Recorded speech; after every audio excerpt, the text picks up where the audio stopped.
老闆，好耐都冇見你嚟叫個雞啦，你係好忙咩？叫雞？你即刻同我面談。你乜水啊你？你唔記得啦咩？雞婆啊，你喺我呢度叫個雞嘅咧。雞婆？嗱，你咪亂咁講嘢啊！我啲朋友喺隔離，你好好同我解釋清楚啊！老細，我邊有亂講啫？你仲係我哋嘅 VVIP 咧。VVIP 啦！哎呀，唔係啊！你冇聽佢亂講，你邊間會所先你話？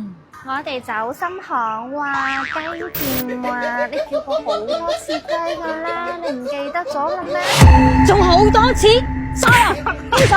哎，聽我解釋，唔係咁樣嘅話，哎呀，佢誤會我啊！你快啲過嚟幫我解釋清楚啊！哎呀，但係我哋而家上緊班，唔可以隨便外出噶喎。咁點冇啫？哎呀！其實都有辦法嘅，你而家叫我雞，咁我咪可以出去咯。是但啦，你快啲同我死過嚟！唉，唔係你諗嘅咁樣噶嘛，第一句叫佢嚟解釋就得。嗱，到啦。老細，你叫個雞到啦，仲要解釋啲咩？燒雞？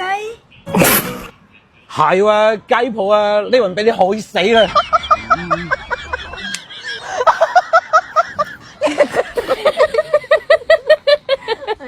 叫雞啦！